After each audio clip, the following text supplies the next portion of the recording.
Оценку Кубку мира уже высочайшую дал и президент Объединенного мира борьбы Ринат Валович, и Михаил Ерасевич, президент Федерации спортивной борьбы, как лучшего, наверное, Кубка мира последние годы.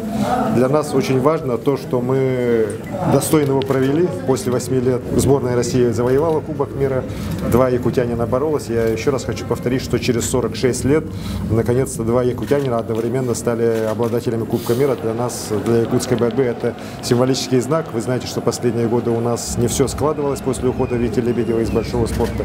Но это вот такая, знаете, большая заявка на то, что якутская борьба есть, существует и будет развиваться. Ее рано списывать со счетов.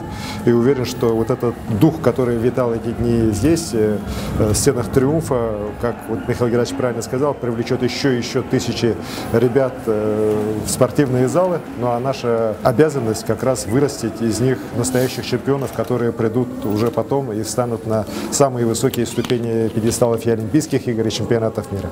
Сегодня много мне уже людей говорят, что не верили, что Кубок мира когда-нибудь они здесь увидят. Они его увидели. Ну и, конечно, у нас всегда сразу ставится в тот же день другая задача. Давайте проведем здесь чемпионат мира. Я еще раз хочу поблагодарить всех, кто помогал готовить этот кубок, кто готовил этот Кубок мира, ну и, конечно, наших болельщиков, потому что уж в нескольких матчах они сыграли роль, знаете, таких еще одного борца на ковре. Японцы тоже говорили мне, что вот как раз их поддержка, вот трибуна, она помогла им этот матч сравнять и выиграть.